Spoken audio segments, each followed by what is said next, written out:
To set the scene, we have to remember that your whole life has been turned upside down. When one of your children is so devastatingly injured. I mean, it was very, very difficult to see somebody you love so much to be, really. You looked at. I mean, at the time he couldn't breathe, he couldn't eat, he had tubes and everything, and the prognosis was so terrible. And just to even imagine him getting out of the hospital was beyond what we could conceive. So for a couple of weeks we had been without people overnight, and it was very hard, and I was exhausted. And then I'd have to get up the next morning and run around with the girls and do things with them and take care of him and take care of the monkey, and it was pretty discouraging. And I didn't realize it at the time until one night when I'd come down, and the dog had, as always, the little Bailey always, followed me to wait for me until I came back up to bed. And that alarm went off, and I just didn't know how I was going to do it.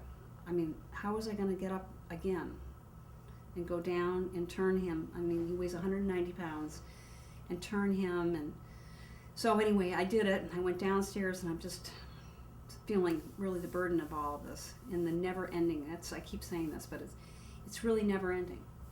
It's not like it's going to go away tomorrow. And I went in and I turned him,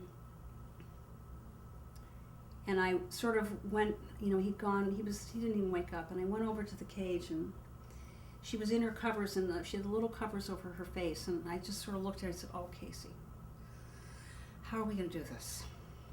And she looked at me and she went, "Oh."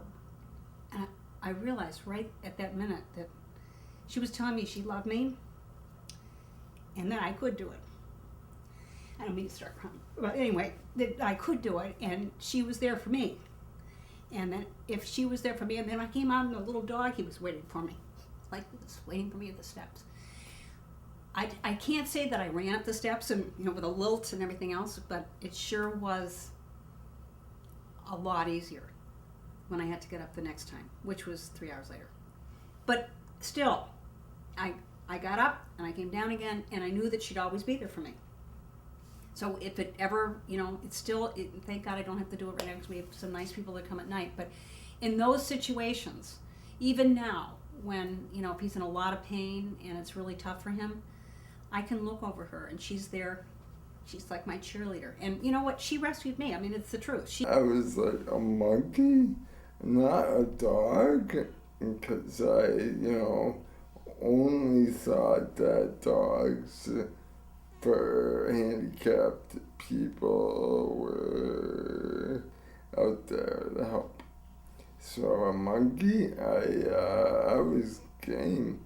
Well, as I said, the right arm in the beginning never moved at all. The way that his injury was left his right side totally immobile, and even to this day, he really doesn't feel too much on the right side.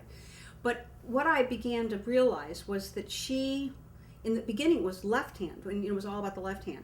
And his left hand did move, but very awkwardly and not with any, often without specific purpose, and certainly with no fluidity. Now, you saw him today. I mean, he's moving it all around. He's shaking your hand, he's waving it, and quite normal movements, but that wasn't even then.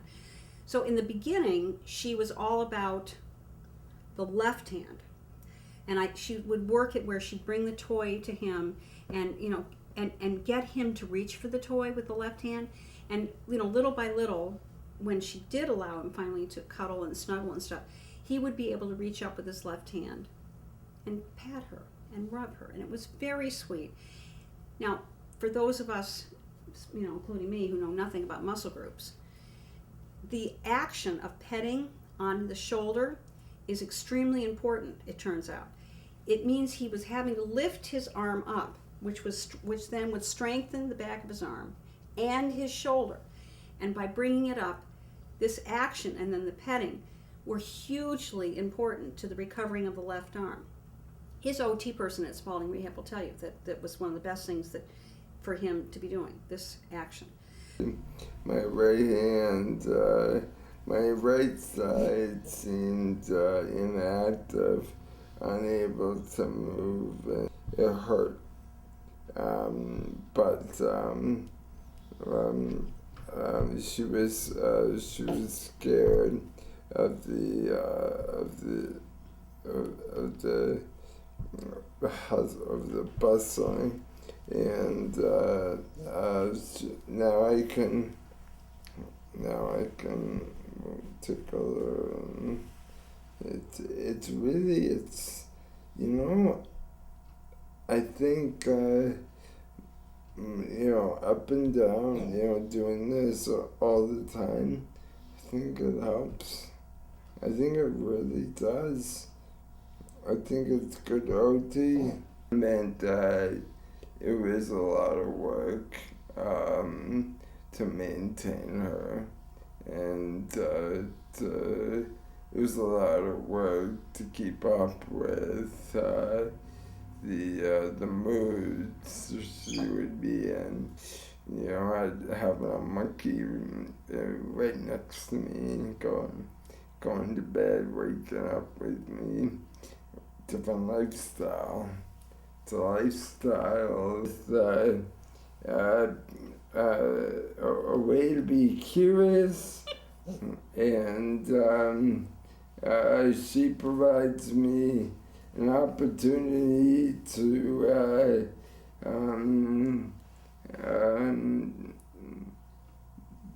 have company, and even though I live in a house where it's everyone's creating ruckus. Talk to us about your relationship with Kasey. Do you guys have a relationship with Kasey?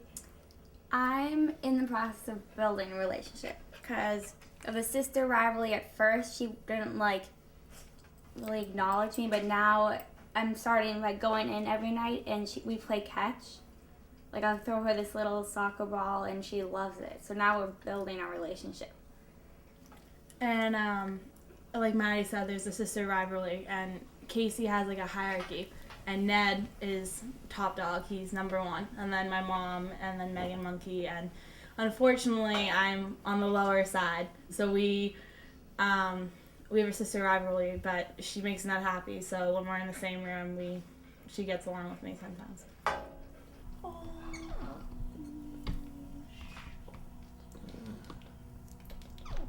She's adorable. See, you just take your mind off it really does take your mind off your pain or whatever you need to be working on.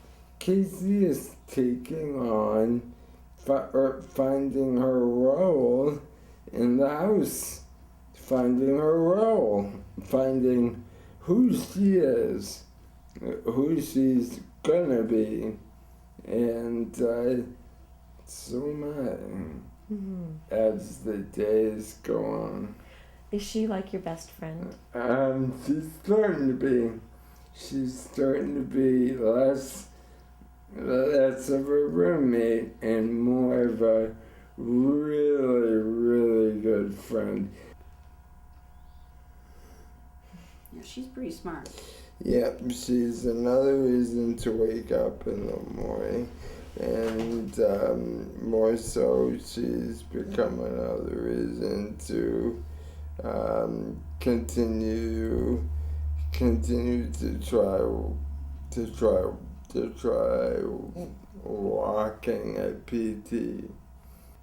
It de-stresses me. It makes it so my life in chronic pain is not so much chronic, it's more monkey.